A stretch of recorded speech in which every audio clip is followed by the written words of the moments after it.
Hi, I'm George from Joypad. At Joypad we provide retro video game entertainment for festivals, private parties and our own events. As most of the equipment we use is over 15 years old, occasionally some things need to be repaired and serviced. In this video I'm going to show you the easy way to service and repair a Virtua Gun for the Sega Saturn.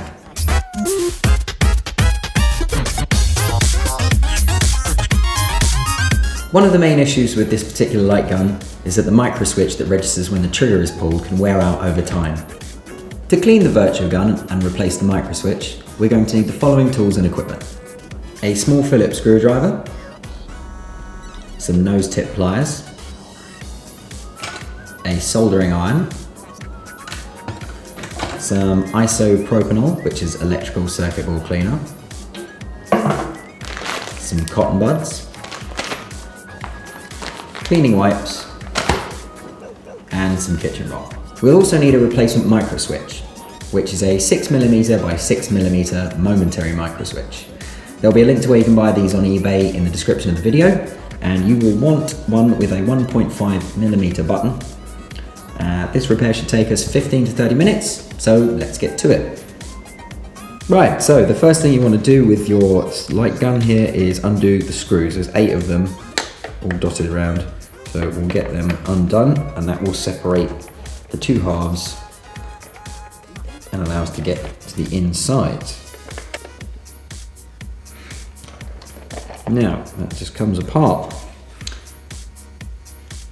Now inside what we have here is the trigger mechanism, and this is the micro switch there, which will be probably faulty if you're watching this video. Now the cable just sort of pops out and nothing's particularly held in. We're going to get rid of that for a minute and come back to that later. Now a couple of things to point out. You've got a lens here which is just sort of held in place, not by anything particular. Just pull that out and keep that to one side. Don't forget about that, because if you don't put it back in once you've assembled the whole thing, you'll be very annoyed and have to do it again. Trigger comes off, and there's a spring under here as well. Now the one we have here isn't particularly dirty, but I'm going to give it a wipe down with a plastic sort of multi-surface cleaning wipe.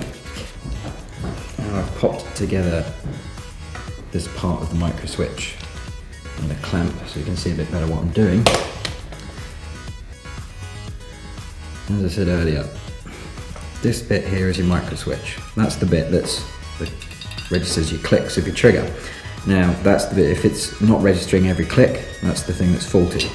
A lot of videos try and replace this with a completely different switch, which means you have to completely modify the whole gun, which, unless you have loads of time and a glue gun and all sorts of other things, probably quite impractical. So what we're going to do is do a straight swap. Now to get this out, a good way of doing this is just to heat the solder on the back of the micro switch whilst pulling it out. But one other thing quickly to note is that the prongs on the micro switch, you see here, go in. Take note of which way these prongs face. You can see quite clearly that they come off the outside here, so it's going to go that way round to match that when it goes back in. It shouldn't fit another way, but just in case.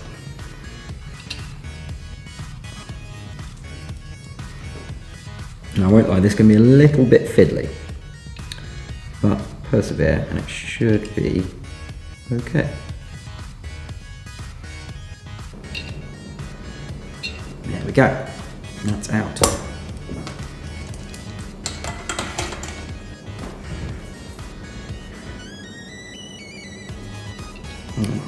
As we said before, keep note of which way it went in, and it should sort of slot sitting into the holes, depending on how much solder came away when you unsoldered it.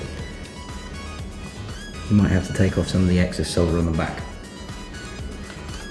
but I think we might be able to get away with this by just heating the solder and pushing this one back in. here.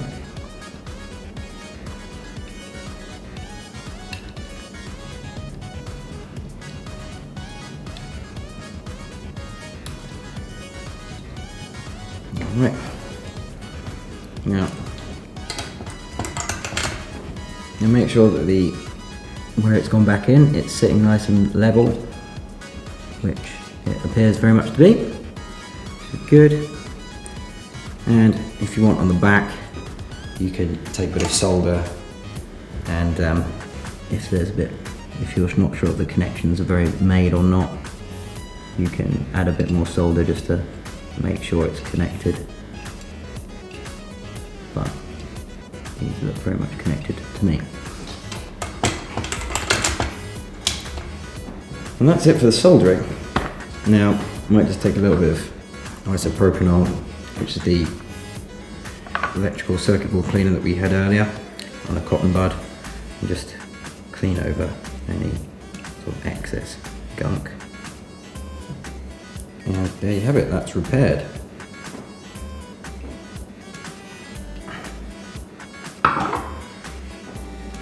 So, pop this out of the way for a second. Take your gun back. Now, you'll want to start here with the side that's got these extra holes in. This side, the top, the back, doesn't have these holes down there.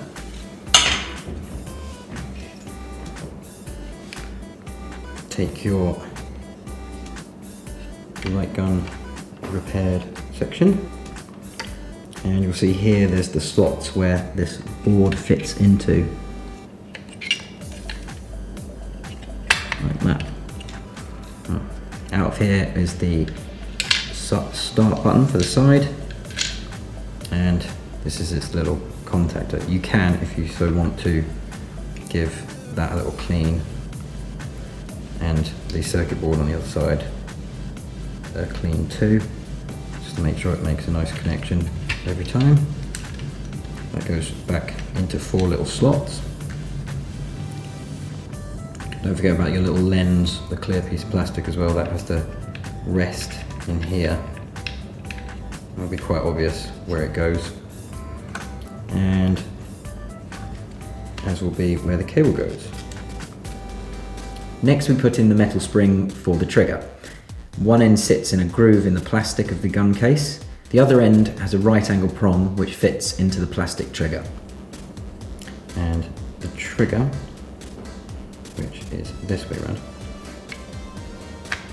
goes in like so. The little upward prong we mentioned from the spring goes into a groove that's in the trigger. That's it, and it'll rest there, and then when you pull the trigger, clicks on the micro switch. Pop your front cover back on, make sure it's all clipped together nicely with a good seal, no gaps, and you'll be able to start putting your screws back in. Pick it up, make sure you're happy, everything pulls, and we're done. So there we have it, a fully cleaned, serviced and repaired Sega Virtua Gun. I'm ready to go and shoot some bad guys. For more retro repairs, replay videos and upcoming events, you can subscribe to our YouTube channel. You can also follow us on Facebook and Twitter, or you can go to our website www.joypadbar.co.uk and subscribe to our mailing list. But until the next video, it's goodbye from me.